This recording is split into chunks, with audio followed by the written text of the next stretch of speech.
Good afternoon, it's 2:45. I'm meteorologist Nicholas Fraboso. We're getting an update on potential tropical cyclone number 4, which the good news is staying not expected to impact our area locally. That is a good thing. However, we are looking at impacts for the Florida Peninsula, and we will be keeping an eye on that, of course, giving you a full update on those impacts as well as our local forecast. We are still talking about some heat there.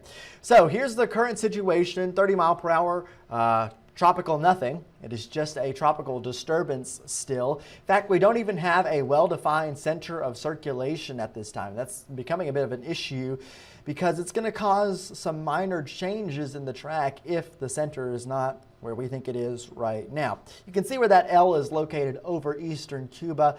We'll look at some of the high-resolution satellite and we can kind of start to guess where we might be seeing a low-level circulation starting to develop.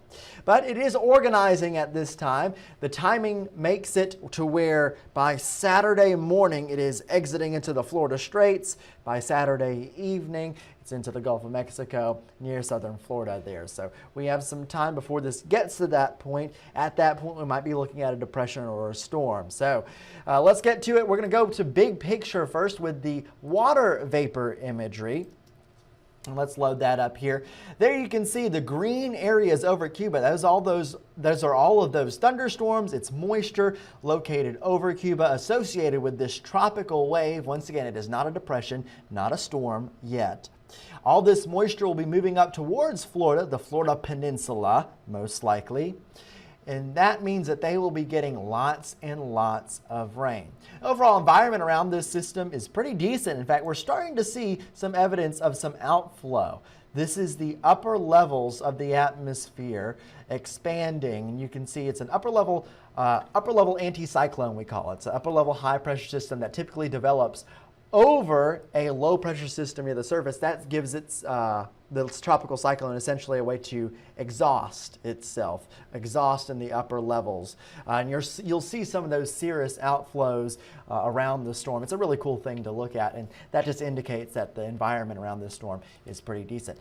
Here's a look at the high resolution satellite, and we're going to zoom into it here so you can see we're looking possibly at a center of circulation, maybe closer to the southern side of Cuba. I've been looking at this pretty much all day today. We've been looking right around here. It looks like we see wind out of the south there, wind out of the east up here, and maybe wind out of the northeast over here. It's kind of hard to tell because we do have these upper level clouds associated with these thunderstorms here. But generally a center of circulation there. If the center of circulation is more to the south, we might see a slight jog in the track, but I do not expect any drastic track changes. Here's a look at the current forecast models. Notice where that L is and where I was just pointing. It's not lining up in the exact same spot there, so something to keep in mind. There is a little bit of spread in those forecast models, but lots of them taking near the Big Bend of Florida or near Tampa, St. Petersburg, all the way down to Fort Myers, and that has been the thinking. Then after that, we start to lose a little bit of the steering flow. If you notice the HWRF models, HWFI, HWF2, all of those models, HWRF, all those models start to slow it down and kind of make it meander off the coast of South Carolina or Georgia possibly, or over the Big Bend of Florida. So that's the deal there. We start to lose some steering currents. Other models keep it going. That would be definitely a better thing. Either way, the thing looks to slow down. Something we'll watch there. But good news is locally, no impacts to us.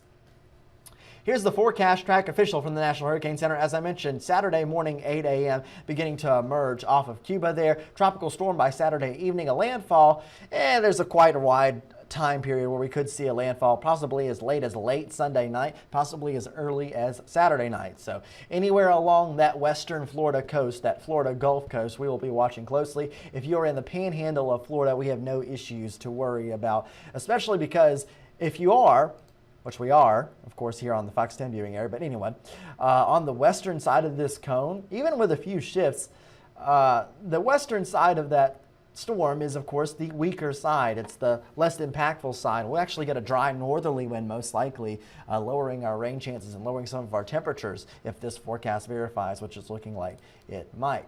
Here's the tropical alerts. Right now we have tropical storm watches in pink. In that deeper color, we have tropical storm warnings that have been issued. Tropical storm conditions are expected in South Florida. Also with the possibility of some storm surge around 1 to 3 feet there on the west coast of Florida. That includes Tampa, Sarasota, all the way down to Fort Myers, Naples, and Key Largo. Also Key West going to be watching that very closely. That's just because of the trajectory of the storm there. All that water will be pushed off onto the shore there based on the wind direction. We'll see that more in the forecast numbers here. What about rainfall? A lot of it. Look at 7 inches over Tampa there. Some of these numbers could be higher. This is the Weather Prediction Center's forecast, but long story short, over the peninsula, we're going to see high rainfall totals. Notice over our area here in Mobile, little to nothing. We are on the dry side. Once again, no major local impacts at all, if anything. Here's that futurecast model that I was talking about, and you can see the spin of the storm as it tries to get its act together there, and then moves kind of offshore there of Naples and Fort Myers. There's some kind of circulation center developing. You see that ring there in the isobars. Still generally disorganized. The strength of the storm keeps it only around a tropical storm, tropical depression strength. If it becomes a tropical storm, its name would be Debbie.